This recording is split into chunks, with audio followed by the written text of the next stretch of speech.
1 aos Coríntios capítulo 3, nós vamos ler do versículo 10 até o versículo 17. 1 aos Coríntios capítulo 3, do versículo 10 ao versículo 17. E dizer que nós já podemos sentir a presença de Deus neste lugar. Temos certeza que Deus já está falando com cada um de nós desde o início deste culto e também com você que acompanha pela internet também essa transmissão. Nós sabemos que Deus está aí com você também e tem uma palavra ao seu coração. 1 aos Coríntios capítulo 3, a partir do versículo 10, diz assim a palavra de Deus. Segundo a graça de Deus que me foi dada, pus eu, como sábio arquiteto, o fundamento, e outro edifica sobre ele. Mas veja cada um como edifica sobre ele. Porque ninguém pode pôr outro fundamento, além do que já foi posto, o qual é Jesus Cristo. E se alguém sobre este fundamento formar um edifício de ouro, prata, pedras preciosas, madeira, feno, palha, a obra de cada um se manifestará. Na verdade, o dia a declarará, porque pelo fogo será descoberta. E o fogo provará qual seja a obra de cada um. Se a obra que alguém edificou nesta parte permanecer, esse receberá galardão. Se a obra de alguém se queimar, sofrerá detrimento, mas o tal será salvo, todavia como pelo fogo. Não sabeis vós que sois o templo de Deus e que o Espírito de Deus habita em vós? Se alguém destruir o templo de Deus, Deus o destruirá, porque o templo de Deus, que sois vós, é santo. Amém. Irmãos, desse texto tem uma frase que me chamou bastante atenção, que é a frase que eu queria refletir aqui com os irmãos. É a frase que está aqui no versículo 10, bem no finalzinho do versículo 10, que diz: cada um veja como edifica sobre ele. Ou, cada um vê de cada um como edifica. E essa é uma frase que ficou muito em minha mente. Veja como cada um edifica. E eu queria falar sobre essa expressão que está nesse texto. Como cada um de nós tem edificado. Mas antes de chegar nesta frase e entender o que está por trás dessa frase, a gente tem que entender qual era a história que estava acontecendo quando o apóstolo Paulo escreve esta carta aos Coríntios. Nós estamos aqui no 3º capítulo da carta de Paulo aos Coríntios. E ele está aqui tratando de um problema que ele está tentando resolver desde lá do capítulo 1. O apóstolo Paulo ele tinha uma proximidade muito grande com essa igreja na cidade de Corinto. Tinha algumas igrejas que o apóstolo Paulo fundou que ele ficou pouco tempo naquelas igrejas. Mas em Corinto, em especial, foi uma igreja o qual o apóstolo Paulo teve a oportunidade de ficar um pouco mais de tempo. E por conta disso, os irmãos de Corinto criaram uma proximidade com o apóstolo Paulo. Porém, como Deus chamou o apóstolo Paulo para a obra missionária, o apóstolo Paulo ele foi para outras igrejas, foi fundar igrejas em outras cidades, em outras localidades, e não permaneceu lá na cidade de Corinto. E quem sucedeu o apóstolo Paulo lá em Corinto foi o irmão Apolo, de quem a gente ouve algumas vezes falar aqui no Novo Testamento. E o tempo passou, o Apolo ficou lá na igreja, depois o Apolo não permaneceu, o Apolo também foi para outras regiões, mas o tempo passou, depois que o apóstolo Paulo tinha saído da igreja de Corinto, e alguns problemas começaram a surgir naquela igreja. Primeiro, aquela igreja tinha algumas virtudes, aquela igreja tinha algumas coisas que o apóstolo Paulo chega a elogiar. E uma das coisas que ele fala para os irmãos de Corinto, é que na igreja de Corinto ele diz, nenhum dom vos falta. Na igreja de Corinto você encontrava pessoas com todos os tipos de dons. Na igreja de Corinto tinha gente que orava e Jesus curava. Na igreja de Corinto tinha quem profetizava, tinha quem pregava. Na igreja de Corinto tinha todos os tipos de dons espalhados ali na igreja de Corinto. Porém, com o tempo, foi se criando uma coisa muito ruim ali naquela igreja. Porque a igreja ela começou a se dividir em grupos. E os irmãos que tinham dons, parece que começaram a competir com outros irmãos que tinham outros dons. E a igreja ficou dividida, ficou rachada. Inclusive Paulo, ele tinha passado ali por aquela igreja. E tinha um grupo que dizia que se identificava com Paulo. E já tinha um outro grupo que diz, não, nós preferimos Apolo. A gente gosta mais de Apolo. E tinha um terceiro grupo que se identificava com Pedro, que nem pastor daquela igreja tinha sido. Então veja como era a situação daquela igreja em Corinto. E essa situação chegou até o apóstolo Paulo. E o apóstolo Paulo, com muita paciência, tentando argumentar com os irmãos e mostrando que aquela situação não era benéfica para a igreja. E nos primeiros versículos desse capítulo, nós não lemos os primeiros versículos, mas nos primeiros versículos ele fala sobre ele e sobre Apolo. E é interessante quando a gente vai ver na Bíblia algumas coisas que a Bíblia dá a entender para nós, parece que tinha uma diferença muito grande do estilo de Paulo e do estilo de Apolo. Paulo a gente conhece. Paulo tem 13 livros do Novo Testamento que foram escritos por Paulo. Paulo era usado por Deus de uma forma maravilhosa para escrever. Já Apolo, a Bíblia dá a entender para nós que o Apolo, ele tinha uma facilidade muito grande para pregar. A Bíblia diz que ele era um bom orador. Já Paulo, tinha um pessoal da igreja de Corinto, que chegaram inclusive a dizer para Paulo, que preferiam Paulo, vendo Paulo escrever. Mas Paulo falando, um grupo lá de Corinto dizia para Paulo, Paulo, olha, quando você escreve a gente fica maravilhado, mas quando você fala, a gente prefere Apolo. Né? E aí a gente lembra até de outras passagens, a gente lembra, por exemplo, lá no livro de Atos dos Apóstolos, quando Paulo estava pregando aos irmãos, e tinha um rapaz sentado na janela, você lembra dessa passagem? E o apóstolo Paulo pregando, é claro que ali era um contexto de muita tristeza, Paulo estava falando da sua partida, mas no meio da pregação, um menino caiu da janela, enquanto Paulo estava pregando. E a Bíblia diz que Paulo foi lá, orou pelo menino, o menino ressuscitou, e depois que trouxe o menino para a igreja, ele voltou para os irmãos e falou, e onde que a gente tinha parado? E continuou pregando, continuou falando. Mas parece que Apolo, ele chamava atenção quando falava, e o apóstolo Paulo parece que chamava mais atenção quando escrevia. E lá na igreja de Corinto criou-se essa cisão. O pessoal que preferia mais do estilo de Apolo, o outro pessoal que preferia o estilo de Paulo, e o grupo de Paulo, às vezes confrontava o grupo de Apolo. E aqui, no começo do capítulo, o apóstolo Paulo diz o seguinte, em primeiro lugar, irmãos, vocês têm que ter em mente uma coisa, eu e Apolo, nós não estamos competindo. Eu e Apolo estamos cooperando para o mesmo propósito. E aí nós aprendemos uma coisa, irmãos, que no reino de Deus, que na obra de Deus, existem pessoas com diferentes habilidades, existem pessoas com diferentes talentos, e às vezes há duas pessoas que receberam o mesmo dom da parte de Deus, mas cada um tem o seu jeitinho especial de lidar com as ferramentas que Deus deu para ele. E era o que aconteceu aqui. Paulo tinha um jeito de lidar com o apostolado que ele recebeu da parte de Deus. E Apolo tinha o seu próprio jeito de lidar com o dom da oratória que Deus tinha dado para ele. E aí Paulo argumenta com os irmãos, quem é mais importante? Sou eu ou sou Apolo? E o próprio Paulo responde, nem eu nem Apolo.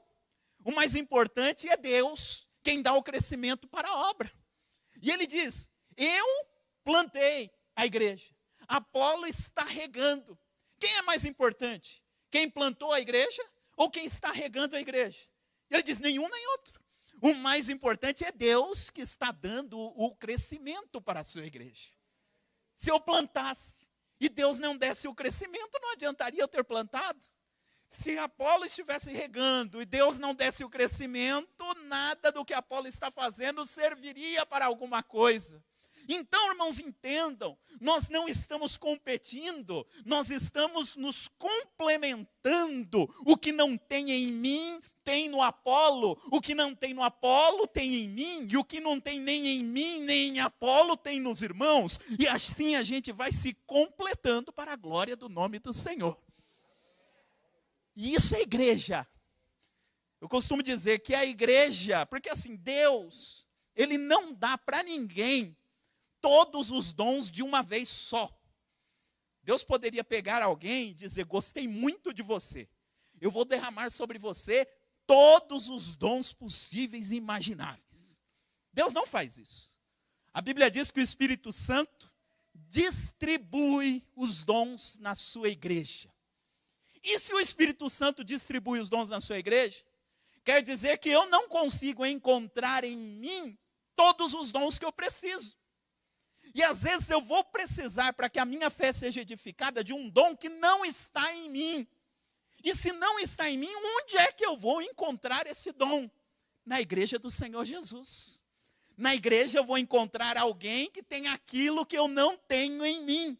A graça de Deus foi derramada sobre ele de uma forma especial que precisa me alcançar naquele é como se fosse uma caixa de ferramentas, sabe? Deus chega e Deus abre uma caixa de ferramentas e dá uma chave de fenda para um, dá uma chave Phillips para outro. E tem um momento que eu vou precisar lá de uma ajustada na minha vida espiritual, que a chave de fenda não vai servir, mas a chave de boca vai ter. E onde que está a chave de boca? É o dom que Deus deu para alguém. E aí alguém se manifesta e diz, eu tenho essa chave aí que precisa apertar aí na sua vida. E o que o apóstolo Paulo está dizendo para os irmãos coríntios é isso. Na igreja a ideia não é a competição. A ideia é de complemento, porque a graça de Deus é multiforme. Ela se derramou de várias formas. E ela se derramou na minha vida de uma forma, se derramou na vida de Apolo de outra forma. E nós dois trabalhando juntos, nós vamos complementando e o reino de Deus vai crescendo para a glória do nome do Senhor. Essa é a lógica que o apóstolo Paulo está tratando aqui com os irmãos. E é muito interessante como Deus usa a gente, apesar das coisas que nós achamos que é uma dificuldade que nós temos. Às vezes a gente acha que a gente tem um jeito, tem uma forma que atrapalha. E Deus pega justamente aquilo que a gente acha que atrapalha, que não contribui, e usa para a glória dele. Eu vou falar de outro personagem rapidinho, depois volto aqui para Paulo. Porque quando Deus chamou Moisés, lá no deserto, estava cuidando das ovelhas lá do sogro, e os irmãos sabem que ele foi surpreendido lá com a sarça ardente, e Deus mandou Moisés ir lá para libertar o povo do Egito, e Moisés deu várias desculpas, argumentou ali com Deus, eu não posso ir por isso, por aquilo e tal. E uma das coisas que Moisés falou para Deus é, eu sou pesado de língua, Senhor, não dá para eu ir, eu sou pesado de língua. E há quem diga que quando Moisés disse que era pesado de língua, é porque Moisés era gago. Então, era como se Moisés estivesse dizendo, Senhor, eu não sei falar direito. Como que eu vou falar com o faraó? E vou começar a gaguejar lá na frente dele. Eu sou pesado de língua. Talvez Moisés imaginasse que Deus ia olhar para ele e falar, Moisés, tinha esquecido disso aí. Se você não tivesse falado, eu não ia lembrar. Estou escolhendo a pessoa errada, mas então fica aí, eu vou escolher outro. E não. A resposta que Deus deu para Moisés foi o seguinte, Moisés, você sabia que eu fiz o surdo e eu também fiz o mudo? E eu uso até o surdo para a glória do meu nome. O mudo não consegue falar, mas eu uso também o mudo para a glória do meu nome. Lá na igreja a gente tem um grupo de surdos, minha esposa interpreta lá o culto para os surdos. E como a gente vê Deus usando o surdo. E aí Deus fala para Moisés, eu uso o surdo, eu uso o mudo, eu criei cada uma das pessoas e eu sei o jeitinho especial que cada um é. E agora, Moisés, se o seu problema é esse, que você acha que você não fala, vamos fazer o seguinte, quando você for lá, você não fala. Tá? Se o problema é que você não sabe falar, então você não fala. Você conversa com Arão, Arão vai falar. Você fala para Arão e Arão transmite o recado. E assim foi. Aí você vai lendo o Êxodo, que no começo funcionava assim. Moisés falava para Arão e Arão falava para Faraó. Mas aí o texto vai desenrolando e chega um momento que Arão não era mais o intermediário. Moisés gostou do negócio e aí ele falou. E falou até o final da vida. Quero dizer o seguinte, irmãos. Deus sabe daquilo que a gente acha que é uma deficiência na nossa vida. Ah, mas eu não sei falar, eu não sei fazer isso e tal. E às vezes a gente acha que Deus vai olhar para nós e vai falar a verdade. Você tem razão. Não. Aquilo que às vezes a gente acha que é um impedimento é uma coisa tão pequena para Deus. E isso não é um impedimento para que Ele nos use, para que a gente possa abençoar a outras pessoas para a glória do nome dEle. Aleluia. Porque Deus usa a cada um de nós, dentro dos dons que Ele nos concedeu. Mas o que eu queria, irmãos, era chegar aqui nesse texto que eu li. Porque Paulo está falando sobre essas coisas. Sobre essa necessidade da união na igreja. E quando chega nesse versículo 10, Paulo ele diz o seguinte: irmãos, eu vou explicar de um outro jeito para vocês. Para deixar mais fácil o entendimento. E aqui ele compara a igreja, compara cada um de nós com um edifício em construção. Ele diz, vamos imaginar que cada um de nós é como se fosse uma obra que Deus está fazendo, um edifício, uma casa, um edifício. E eu, quando fui aí com vocês, quando eu estive pastoreando a igreja, eu coloquei o fundamento nesse edifício. E ele diz aqui, o fundamento é um só, que é Cristo Jesus. Então perceba, tudo na nossa vida começa com Cristo. Cristo, ele é o fundamento de tudo. Ele é o alicerce da obra. E aí Paulo diz o seguinte, quando eu estive aí, eu preguei Cristo. Então eu tenho certeza que no que diz respeito ao fundamento, no que diz respeito ao alicerce, quando eu estava aí, eu preguei Cristo. Eu coloquei o alicerce certo. E o fundamento, ele diz aqui, não pode ser outro a não ser Cristo. O fundamento da nossa vida, independente de qual seja o dom que Deus nos deu, independente da habilidade que a gente tenha, tudo lá no começo começa com Cristo. Você pode cantar, você pode pregar, você pode exercer qualquer atividade na igreja. O fundamento, a base de tudo é uma só, que é Cristo. E Paulo diz, tudo começa com Cristo. Cristo é a base. E tem alguns textos da Bíblia, do Novo Testamento, que dizem que Jesus, ele é a pedra angular, a pedra da esquina. E eu li esse texto da pedra da esquina e falava, que bonito, Jesus é a pedra da esquina, aleluia. Mas o que é a tal da pedra da esquina? Eu não sabia o que era a pedra da esquina. E depois eu fui aprender por que é a pedra da esquina. A pedra da esquina era a primeira pedra que se colocava no alicerce. E por que ela chama de pedra da esquina? Porque ela é colocada no canto, de onde ia começar a se construir o alicerce. E ela era uma pedra quadrada que era colocada no canto. E a partir daquela pedra, você começava o alicerce de um lado e de outro. Se a pedra da esquina ficasse torta, a parede aqui ia ficar torta e a outra parede ia ficar torta.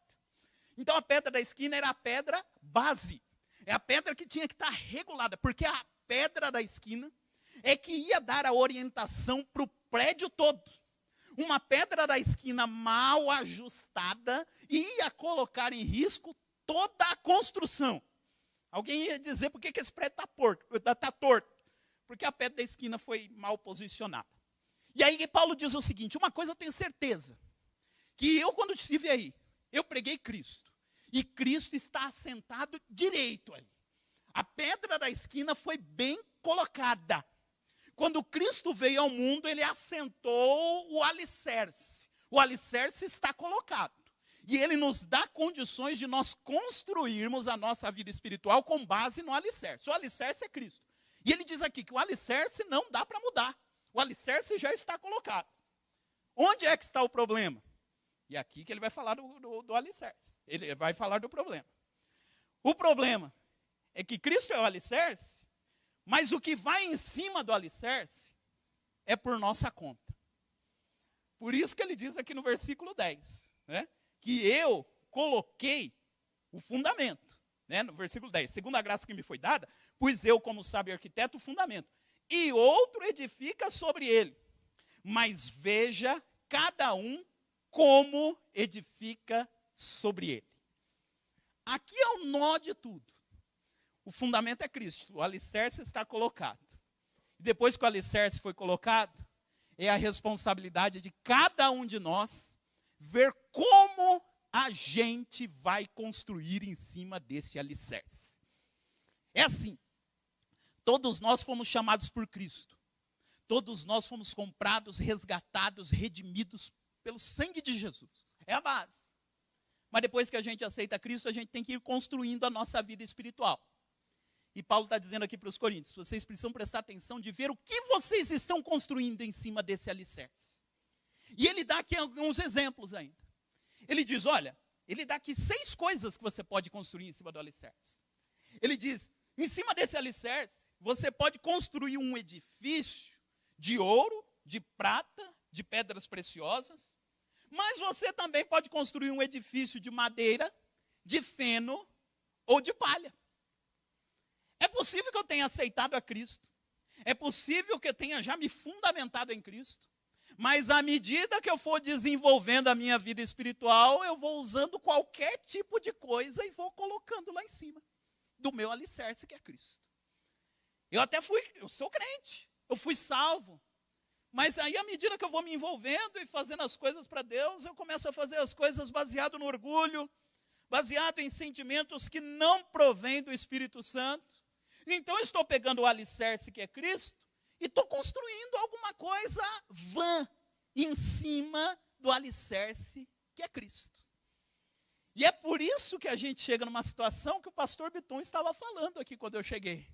O alicerce foi colocado lá atrás, lá na época do Novo Testamento. E quantas instituições, quantos lugares foram construindo outras coisas em cima daquele alicerce.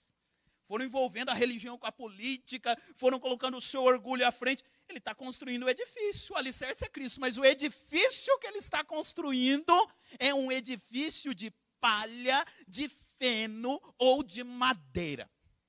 E veja como Paulo ele escolhe muito bem as palavras.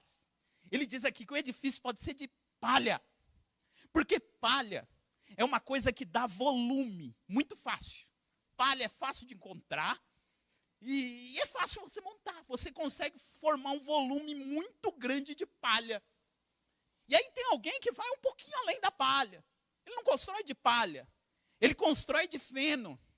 O feno é um pouquinho melhor, mas na essência é igual a palha. E aí alguém pode dizer aqui, eu construí de madeira.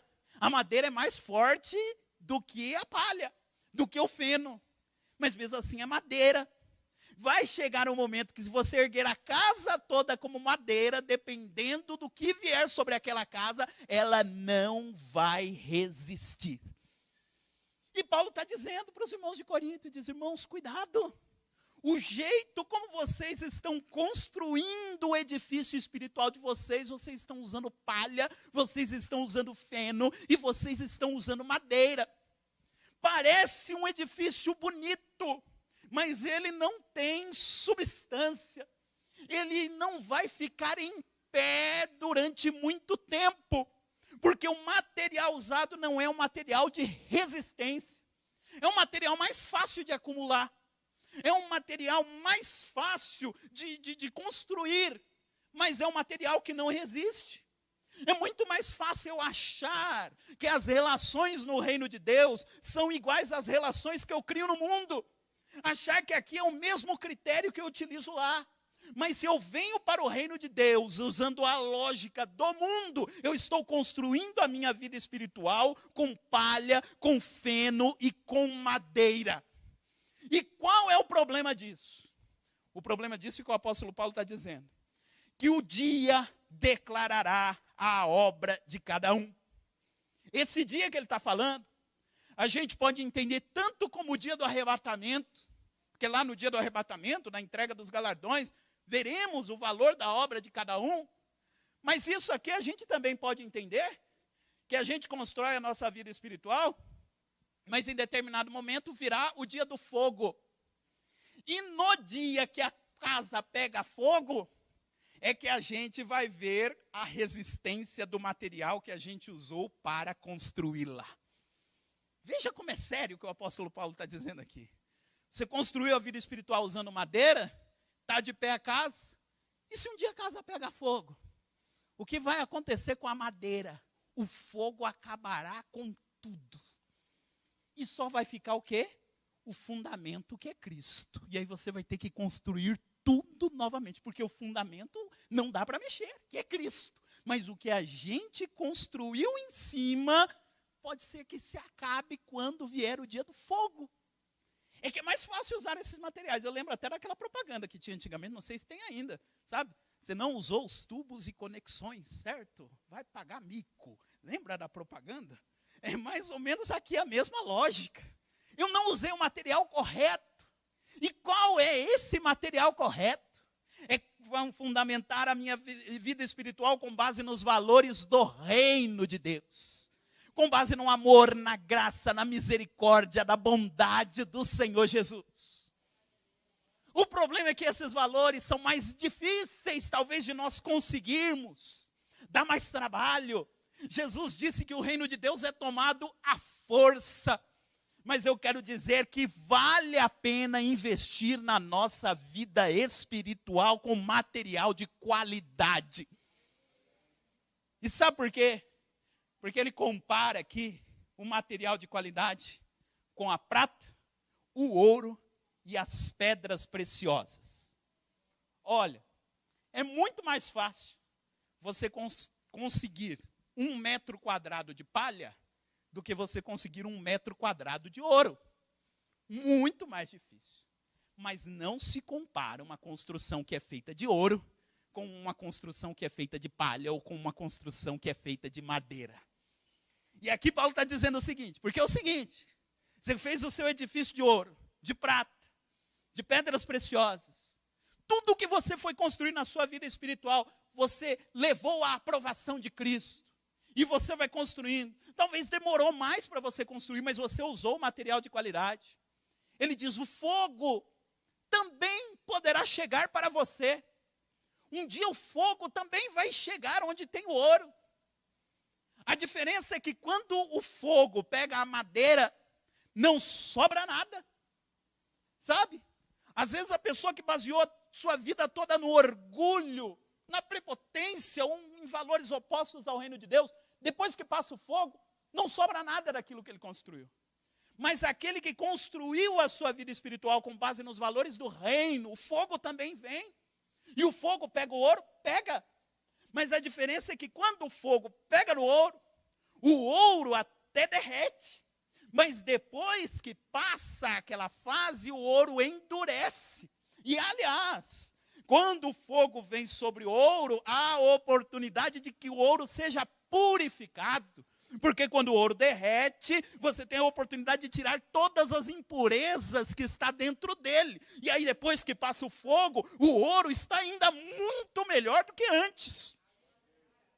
Aleluia, veja como é a diferença. Construir a minha vida com ouro.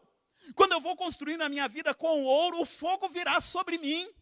Mas o cristão, ele tem essa consciência de que a dor, de que a perca poderá contribuir para que ele tenha um edifício muito mais estruturado ainda lá no final. Mas para que isso aconteça, eu preciso escolher bem os materiais que eu estou usando. E o que acontece? Já estou caminhando aqui para o final. Mas o que acontece com quem usou um material de segunda, um material de outra qualidade? E Paulo ele diz aqui, no versículo 15, que se a obra de alguém se queimar, sofrerá detrimento, mas o tal será salvo, todavia, como pelo fogo. E esse é um versículo difícil de entender. O que é esse? Todavia salvo como pelo fogo.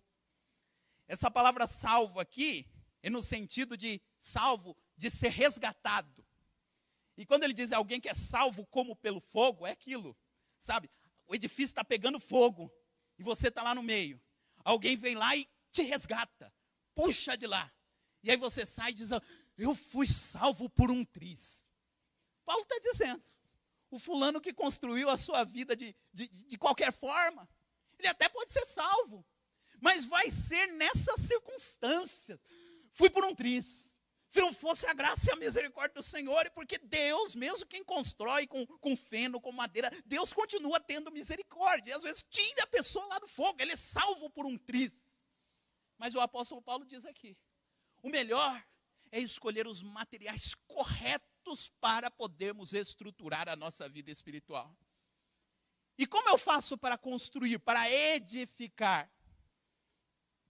Então, e aqui eu já caminho para o final, posso dizer que são duas formas. Existe uma edificação que é a minha edificação particular. É a minha busca pessoal por Deus. Como o pastor Bitum falou, é aquele ânimo que eu tenho de vir buscar a Deus, de me encontrar com Deus, de ver um culto não apenas como uma reunião social, mas o culto como o meu lugar de encontro com Deus. Quando eu faço isso, eu estou me edificando. Eu estou construindo, usando bons materiais para edificar a minha casa. Se eu vejo o culto apenas como parte da minha rotina, eu até estou construindo, mas estou usando outros materiais. Mas quando eu dou significado às minhas práticas espirituais, eu estou usando bons materiais para erguê-la. É a minha edificação individual. Mas também existe um outro tipo de edificação, que eu volto naquilo que eu falei lá no começo. O apóstolo Judas, quando foi escrever a sua carta, lá no versículo 20, ele fala, portanto, irmãos, edificando-vos a vós mesmos. E aí você lê aquilo, eu acho que Judas estava errado. Porque ele disse que vocês têm que se edificar a si mesmos, a vós mesmos. Não é Deus que vai edificar a gente? E aí Judas vai dizer, não, vocês vão se edificar a vós mesmos. Ele está falando da edificação coletiva, que é aquilo que eu falei lá no começo da mensagem.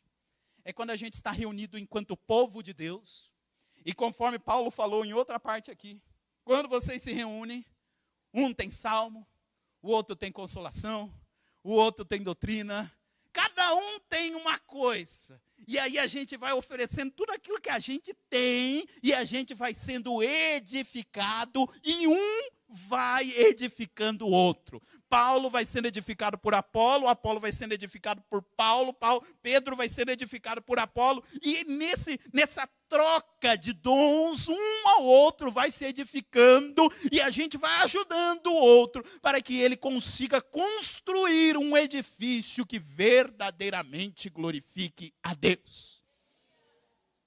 E a conclusão dele é essa. Ele falou do edifício, ele falou do templo, mas ele não tinha dado nome para essa construção. No versículo 16 ele dá o nome. Ele diz, não sabeis que o templo de Deus e que o Espírito de Deus habita em vós? O nome dessa construção que vocês estão fazendo é Templo do Espírito Santo. Então veja bem como você está construindo o templo do Espírito Santo. Que tipo de material está sendo usado? E nós damos glórias a Deus, porque o Senhor Jesus nos dá a oportunidade, a cada dia, na sua igreja, quando a gente pode se reunir. E mesmo quando a gente não pode se reunir, mas Deus vai dando oportunidades para nós, para que a gente vá se edificando e construindo o nosso templo. Para que a gente vá usando materiais de qualidade.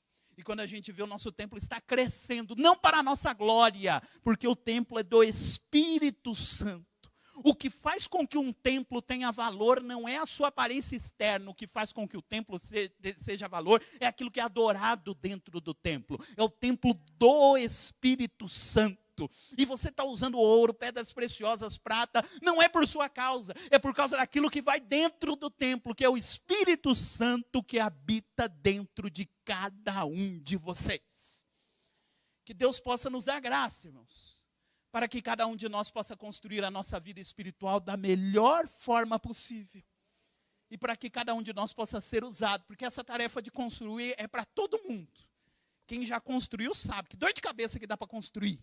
É poeira, é pó, é arrastar coisa, né? Que dificuldade é para construir? Porque todos nós estamos em obras, todos nós estamos em construção. Dá trabalho, mas o Senhor nos ajuda. E Ele fornece os irmãos que estão aqui conosco para nos ajudarem nesse trabalho de construção. Eu gostaria agora de orar com a igreja do Senhor, pedindo para que Deus possa nos ajudar nessa nossa árdua tarefa de construirmos a nossa vida espiritual. E nessa nossa segunda árdua tarefa, que é de ajudar-nos uns aos outros com o trabalho de construção que cada um de nós está empreendendo.